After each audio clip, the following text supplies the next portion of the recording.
We're in I call it a skirmish because that's what it is. It's a skirmish. And we're doing unbelievably well, as we did in Venezuela, where it was rapid, over in one day. And we're doing pretty much equally as well, I would say.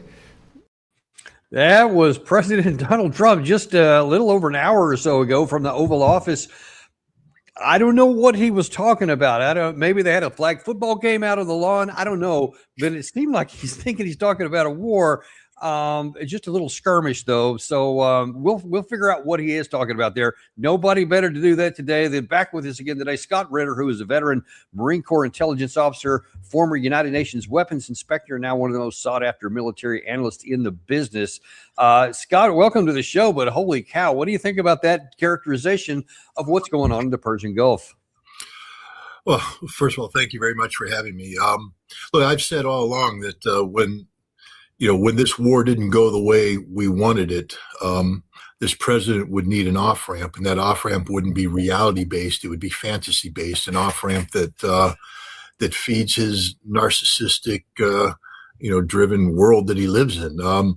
Let me just point out that, we have one of the more complicated geopolitical problems in modern history unfolding in the Middle East today.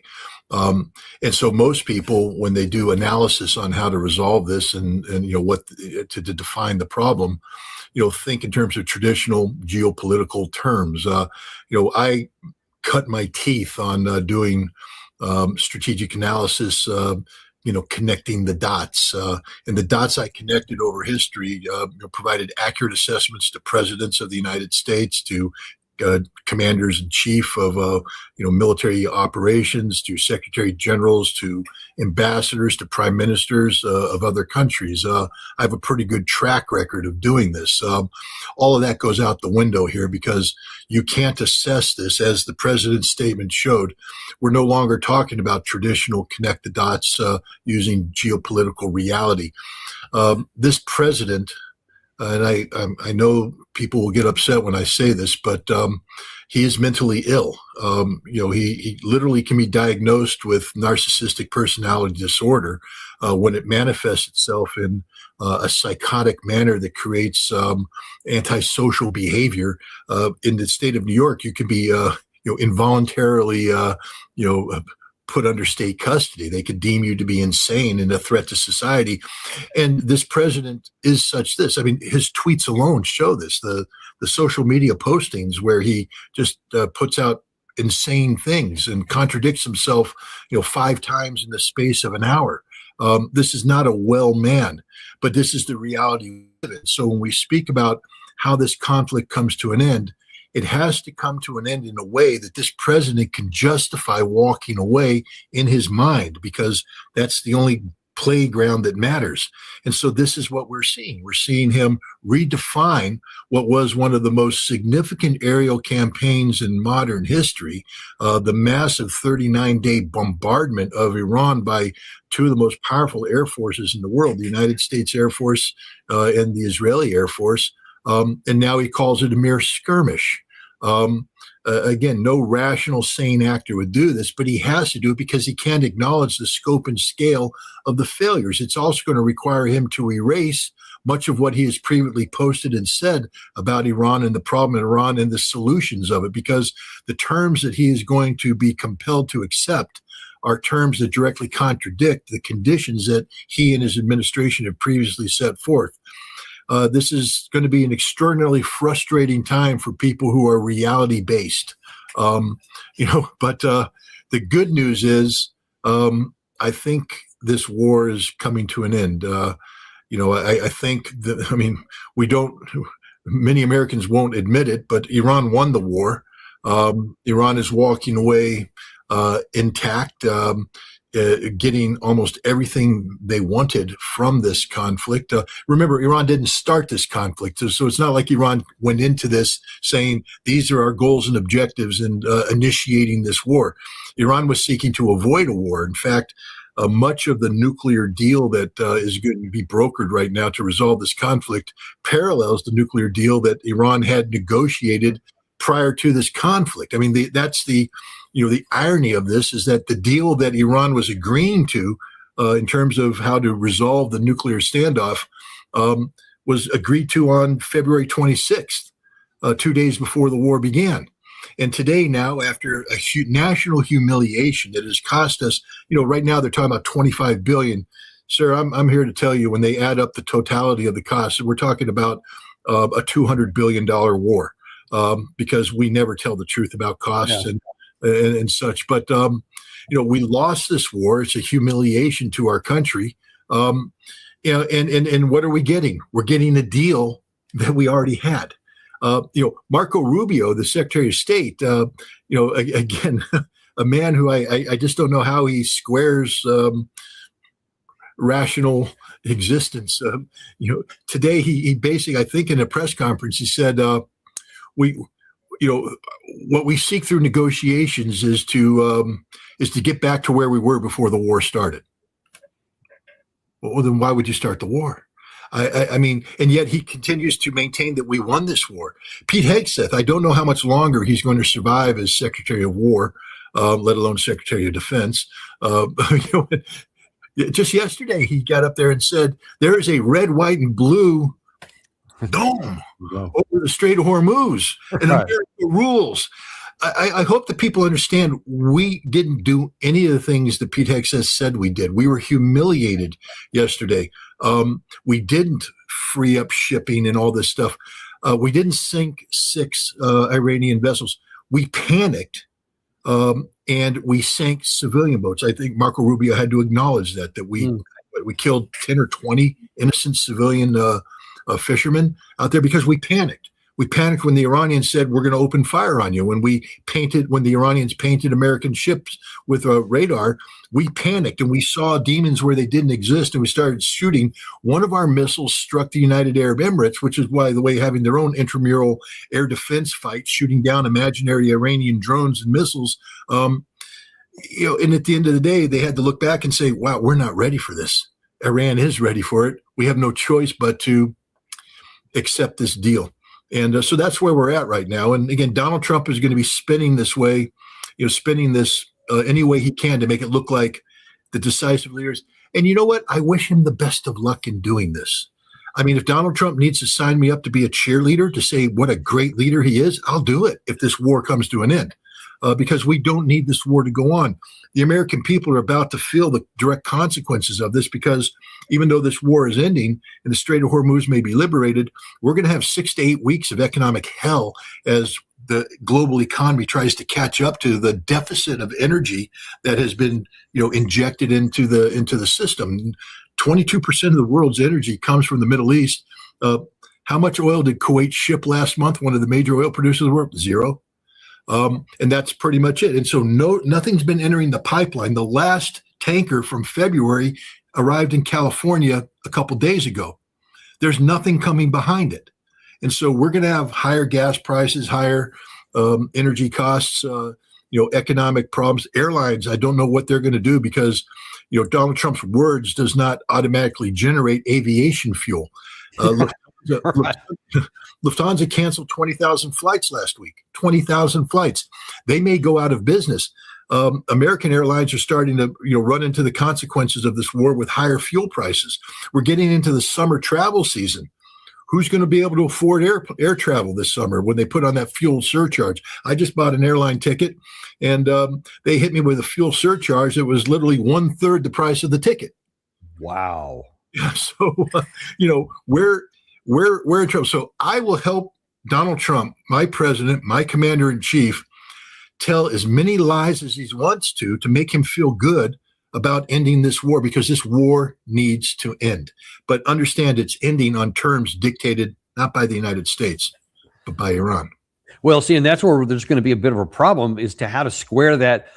I'm going to show you apparently you've got some competition for the cheerleader role from, in fact, let's just show that first from Hassett here, who was on Fox News this morning talking about this beautiful red, white, and blue dome and how amazing it was in bringing Iran to the table. Basically, what happened was that the president showed with his resolve that we were willing to start escorting ships through. And I think that that was maybe the thing that pushed the Iranians one step closer to making a deal. I can tell you that I was walking around in and out of the building yesterday, seeing a lot of action in the Situation Room with negotiators, and it looked like the mood was high. That we'll have to see what happens. You never know with the Iranians, but absolutely it looks like the folks that are negotiating these things seem to be feeling like they're making a lot of progress right now. Yeah. Now, here's the problem. You've got everybody going, okay, then that's the play. The play is we won, we did great. Let's have a negotiated settlement. There's hasted out there. And then the rug gets pulled out of them by none other than Donald Trump himself when he's looking for a white flag. Other presidents should have done this. 47 years they've been toying with these stupid people. That's not the way we play. No, we do it the old-fashioned way. And they should wave. They're very proud. Maybe you won't see a white flag, but essentially that's already what they are. They should wave the white flag of surrender. I mean, come on, Scott. How can you say on the afternoon of the 5th that I went back to total surrender and white flag. And then this morning, now it's like, okay, well, you know what? We're 48 hours away from a negotiated settlement. I mean, who can make sense of that? Nobody. And it's sort of facetious when I say that I'll be the president's biggest cheerleader, because I think by now I can't cheerlead this president. But I do want an end to this conflict. But it's this is the problem. Normally, when policy is made, it's done through an interagency process of coordination. I've participated in that, deputies meetings at the White House Situation Room that then percolates up to the principals meetings where the president is then briefed and decisions are made, and then once again it percolates down and people implement that. And the whole time people shut up about it because the only people talking about this are the spin meisters who only spin that which is allowed to be spun because it's policy being implemented and you don't want to give away the guns.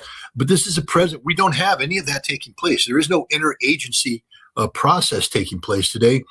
We are a nation where policy is formulated in the brains of literally an insane man who then puts it out either through spontaneous statements made to the press or Truth Social. I mean, Truth Social has become a part of American policy. We literally operate through declarative policy statements, often contradictory, made by the president on his social media platform. This is unprecedented in history. And as a result, we have dysfunctional policies.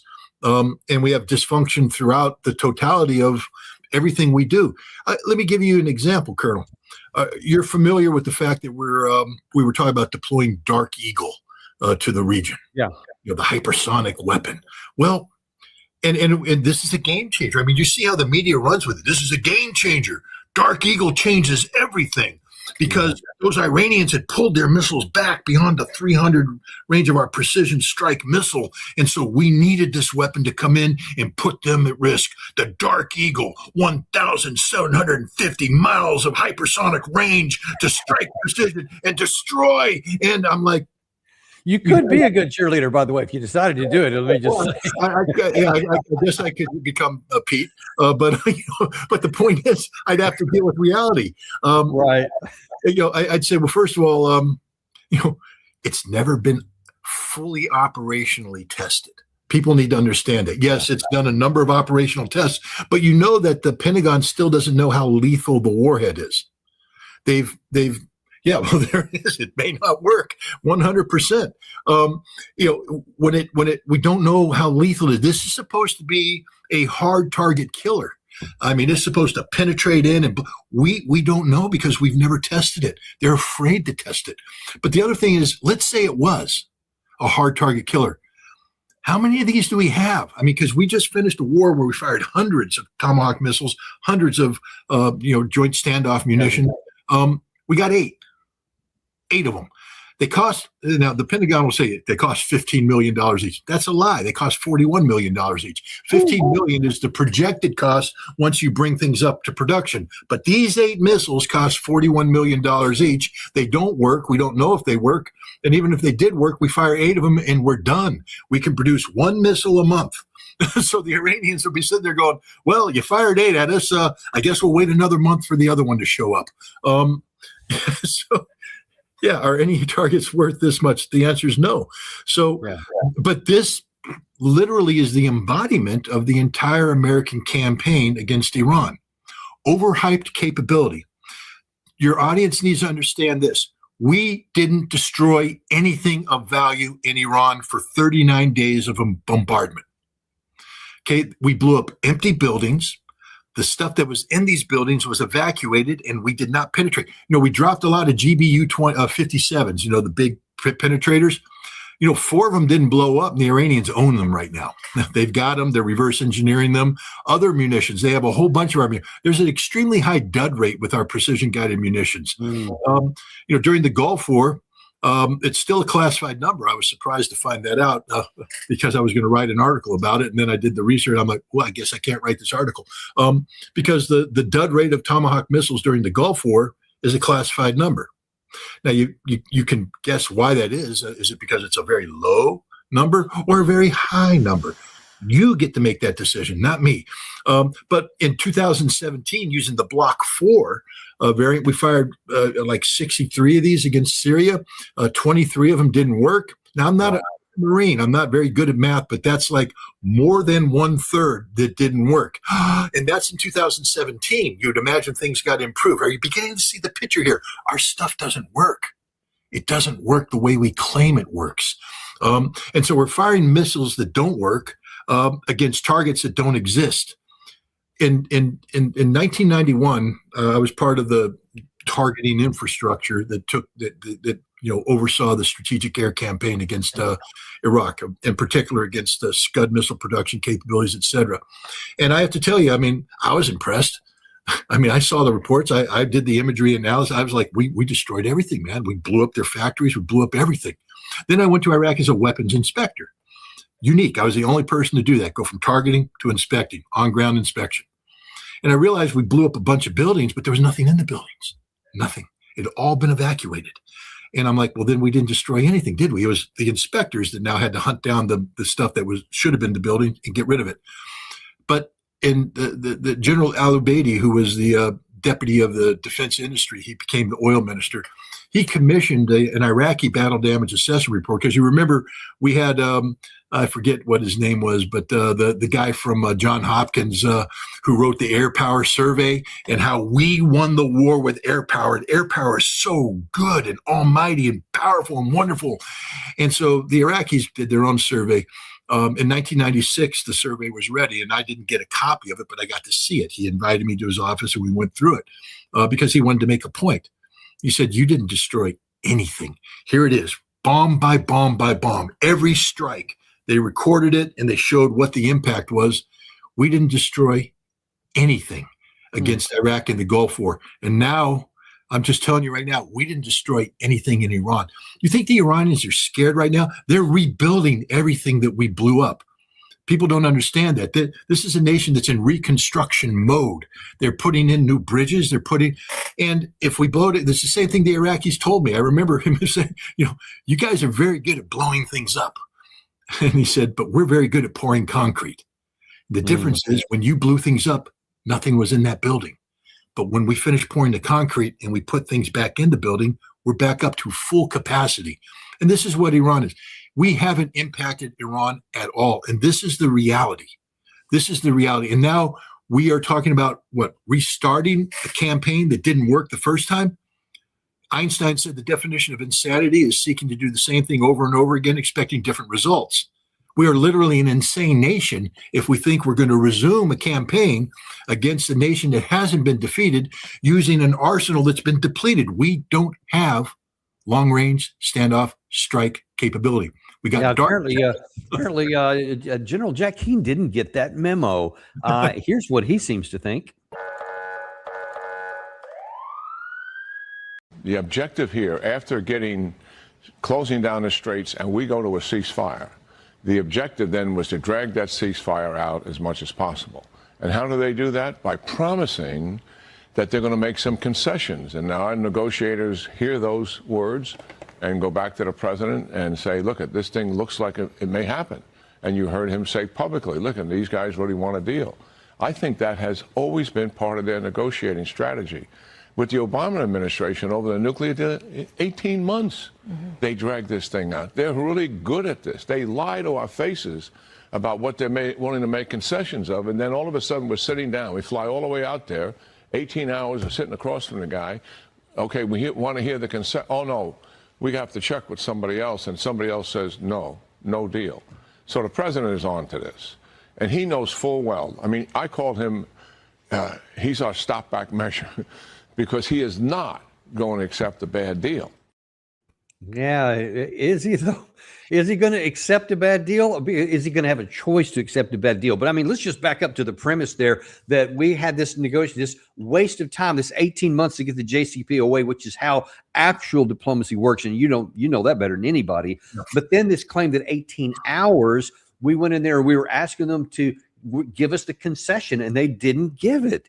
And what a surprise there. But if this is the kind of mentality, and you heard him, he's on the phone with Trump. Trump does listen to him. There's no doubt about it. And that should concern all of us.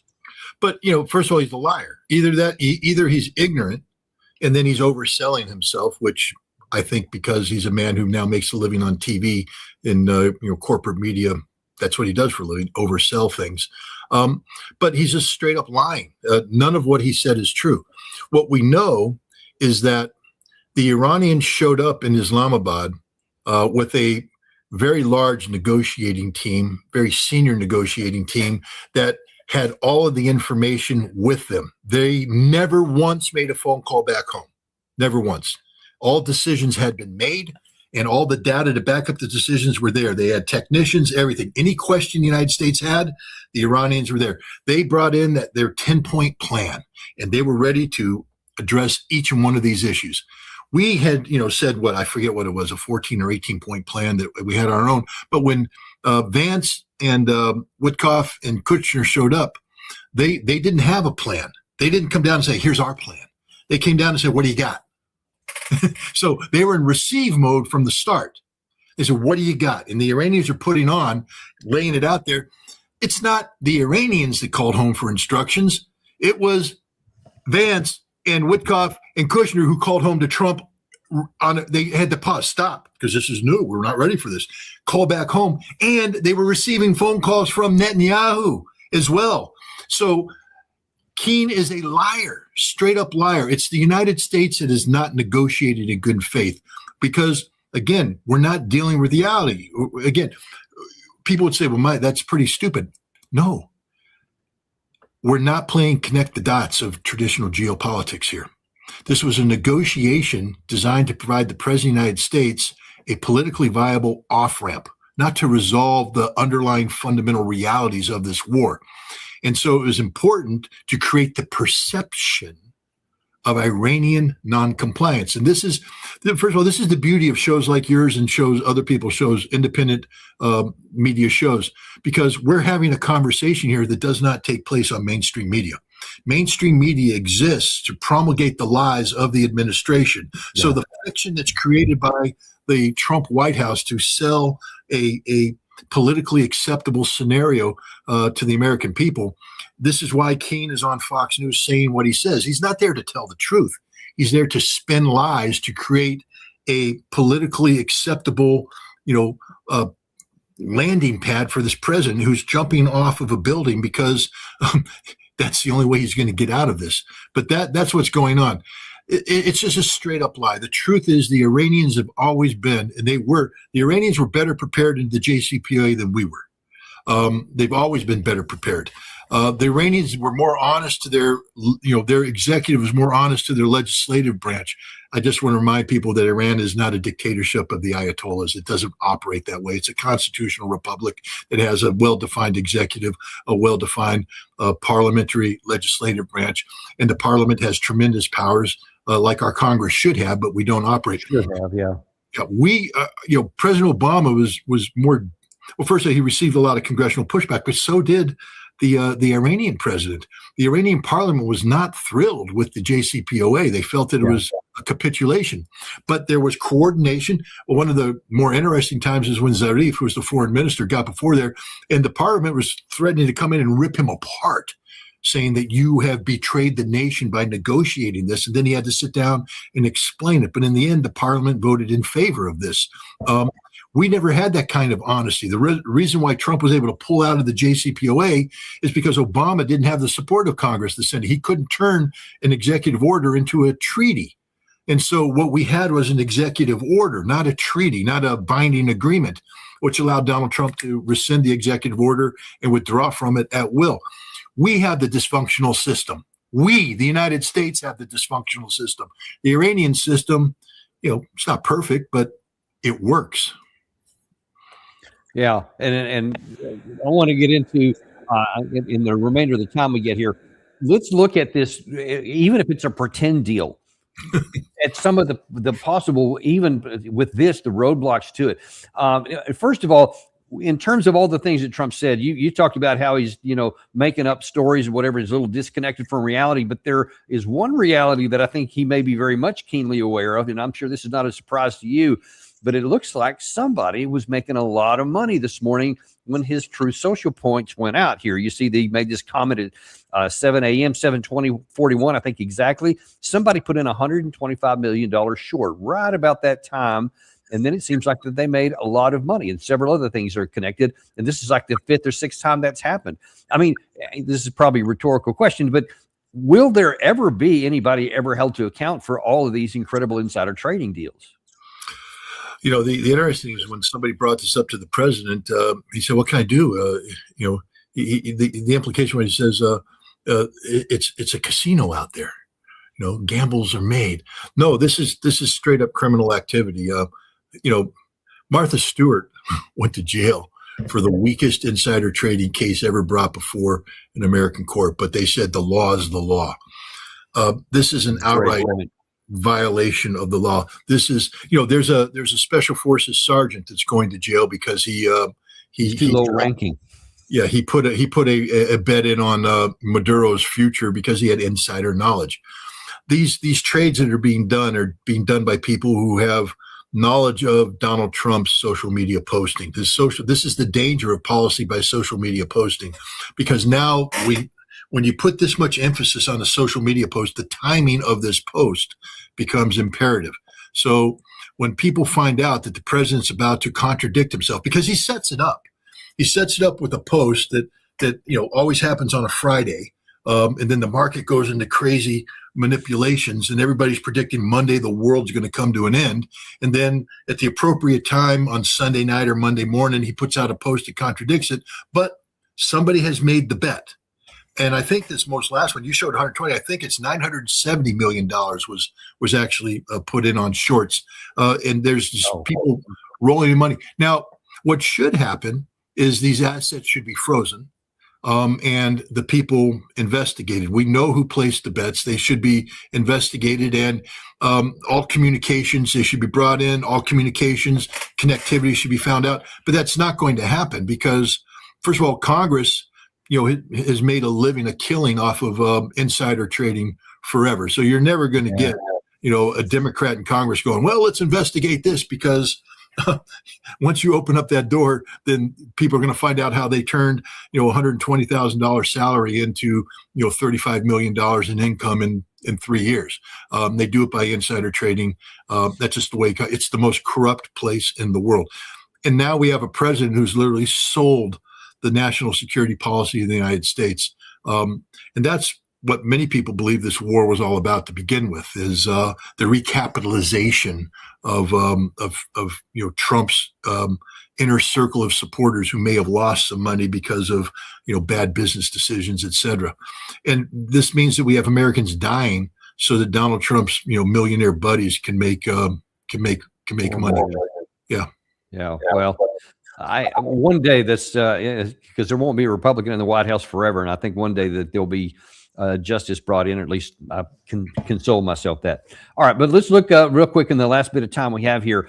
What is the possibility that Trump could succeed in claiming whatever he wants to get off when you have the Iranian side very cognizant of their position? And here's just a couple of things here. Number one, Trump was asking for a white flag. Well, apparently the National Security Commission spokesman for Iran is looking for his own white flag. He said, if the U.S. doesn't surrender and offer the necessary concessions, or if they try any mischief, we will deliver a harsh response. Also, yesterday afternoon, they formally announced the Persian Gulf Strait Authority, whereby they will maintain permanent control of the status of the strait, and they have no intention whatsoever of letting that thing go or the financial gains that can come with that. So if those are the two one of the key points is that they're not going to surrender anything, and they're going to make sure we have this, which is one of the key things that we are asking for. How do you square that circle? It's going to be hard. I think let's throw in two things. Let's look at the Iranian foreign minister and the travel that he's undertaken recently. He recently went to Moscow, where he met with Vladimir Putin. Then after that, Vladimir Putin picked up the phone and initiated a phone call with Donald Trump that lasted 90 minutes. Part of the readout from that is that Putin put Trump on notice that if the United States resumes, or its allies resume, kinetic action against Iran, the results will be disastrous for not just the United States and the Gulf Arab allies, but for the world, that the economic consequences of what Iran would do in retaliation are such that it would bring permanent damage to the global economy, including that of the United States. And I think that's a large reason why Trump is looking for an off-ramp right now, because he has no option. It will be, political suicide to resume kinetic operations. But why would Irakchi go there? Because Irakchi is a very pragmatic person, and he understands that the Iranians aren't going to get away with publicly dictating humiliating terms to the American president. And so I think what we're seeing here is the beginning of a grand bargain between Russia and the United States. There's another problem set going on right now that may become very relevant in the near future, and that's, of course, Ukraine. And Russia right now has put all of the citizens of Kiev and diplomatic staff on notice to evacuate. It's not a request, it's a demand: evacuate. Because if Ukraine launches a drone attack on May 9th, Victory Day, Russia will take out the city of Ukraine. They've already said that's going to happen.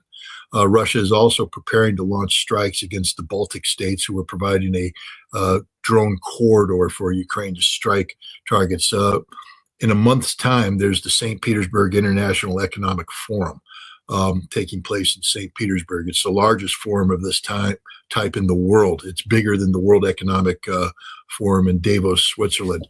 And if Ukraine attacks this forum, it's going to be a declaration of war. I think Russia's going to nip it in the bud right now. But I think we're about to see a dramatic escalation of the Ukrainian Russian conflict, the Russian NATO conflict, where Russia is going to strike NATO targets because of what they've done, and they're going to strike Kiev in a devastating fashion. The United States, I believe, is going to let this happen because it's necessary to break the deadlock between Russia and Europe on the negotiation. Trump wants credit for bringing this war to an end, and I think the Russians are saying, we can allow you to take credit for ending both wars. We can help manipulate the narrative in a way that you're the peacemaker. And that's what Trump's looking for right now. He's looking for something that creates political viability come the midterm elections in November. Remember, no matter what happens, we're still going to have a very hard summer. And as Bill Clinton's campaign in 1992 reminded us, it's the economy, stupid. The American people aren't going to vote about Iran. They don't know enough about Iran. And to be honest, we're a nation that has sat back and allowed Israel to commit genocide against the Palestinians.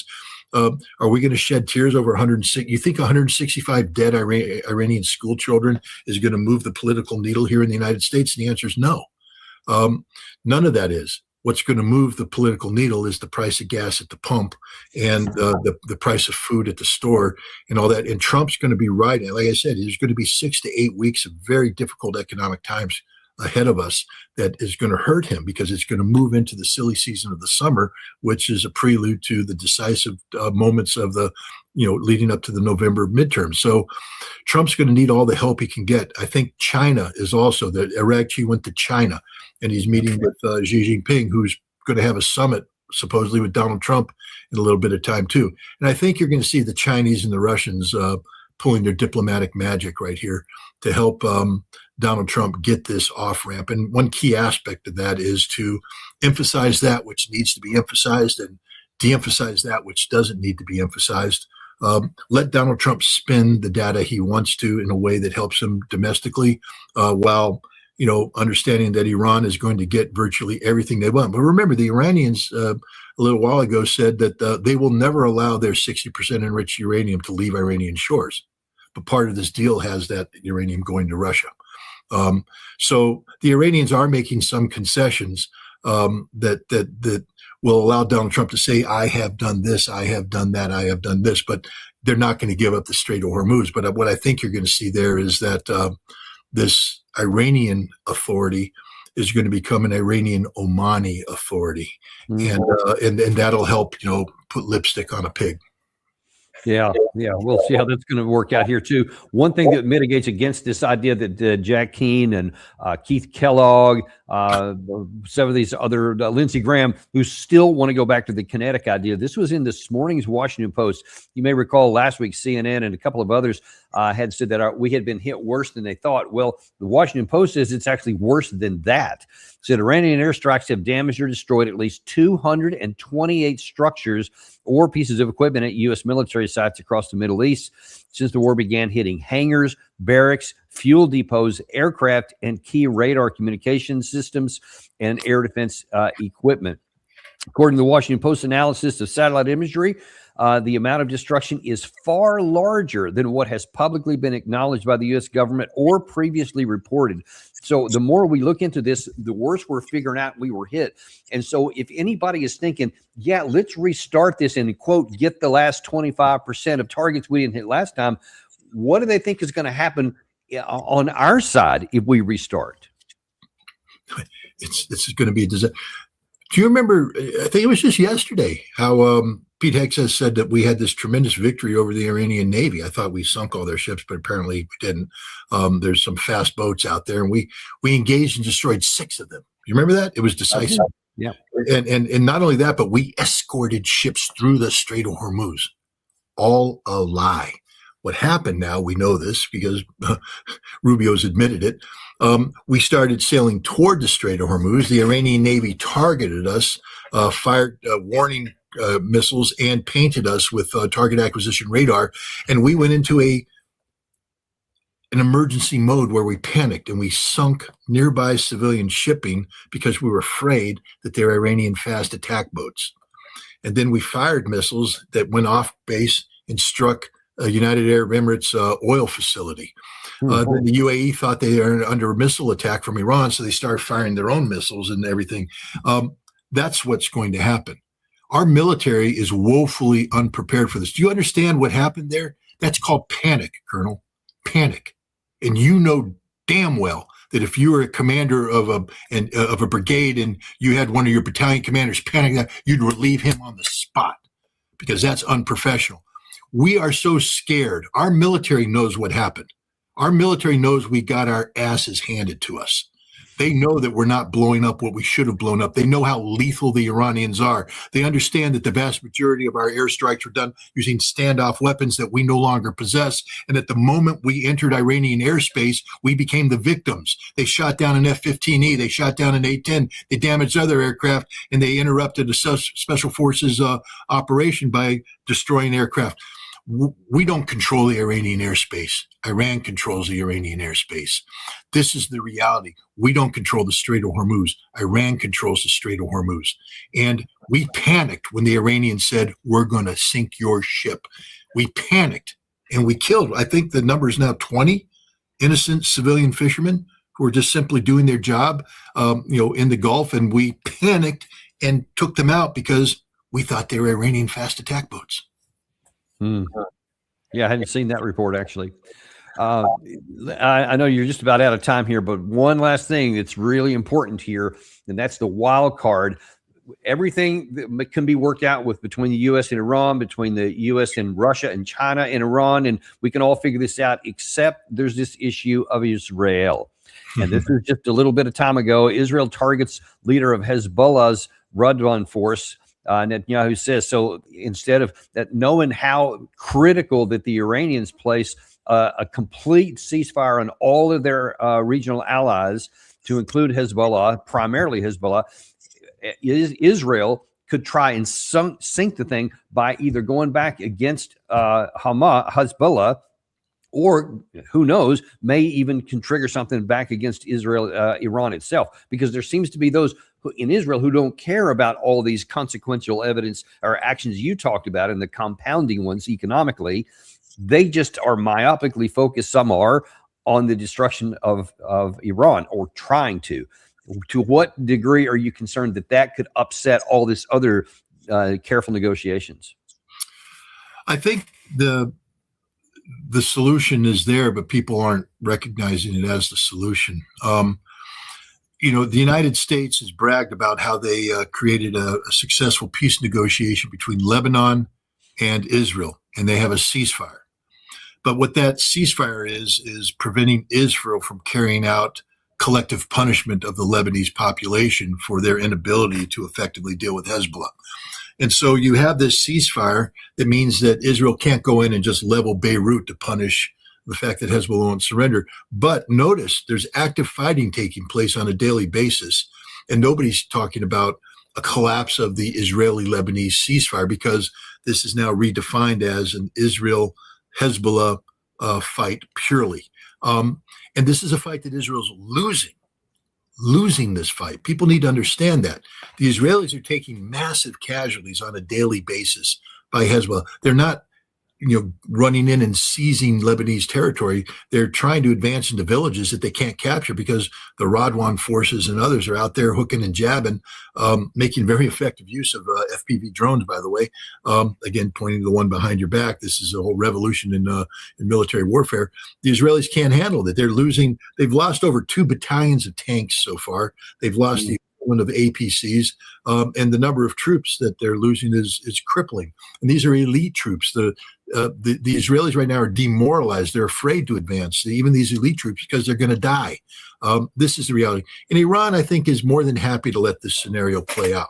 I actually think that part of the Russian-Chinese diplomatic compromise will be that to keep as long as the Israelis don't go into collective punishment mode and they keep it as a fight with Hezbollah, which is Hezbollah is winning, I think the Iranians are more than happy to let that play out and bring an end to this. Because remember, what Iran gains from this is economic liberation. The United States, all the people out there that hate Iran don't understand what's about to happen to Iran. When they become economically liberated, when they become fully integrated into the Shanghai Cooperation Organization, into BRICS, into the European Economic Union, two things. One, their economy is going to explode in a positive way. Things are going to be happening. That further solidifies the support of the people to the regime. And 2, they're going to be hugging close China, Russia, and others, close that the United States isn't going to be able to lever them apart. And that's their security guarantees. And so when this war ends, Iran will be liberated and will have a renaissance, an economic renaissance that, is great for the Iranian people, great for the region, and it should be great for the United States, because Donald Trump has always said, remember, he campaigned on the fact that he wanted to lift the sanctions so that, we could have business. But I think one of the fallouts from this is that Iran will never trust the United States again, nor should they, especially with its current leadership, and that Iran is going to strategically pivot away from the West. And that's a shame, because prior to this war, even the president of Iran and the foreign ministry of Iran wanted to maintain positive connectivity with the West. But because of our perfidy, because of the fact that we can't tell the truth about anything, I think Iran is permanently pivoting to the East, and we're going to lose Iran forever. Yeah, and I worry that others could be followed that in the future, because you can only lie so many times in an undercut deal so many times and harm your allies so many times like we're doing before you finally start losing those allies. But we'll talk about that on another day. But in any case, really grateful for you to come on today and shine a light on some of these things that we're not hearing from many other sources. Thank you very much. Thanks for having me.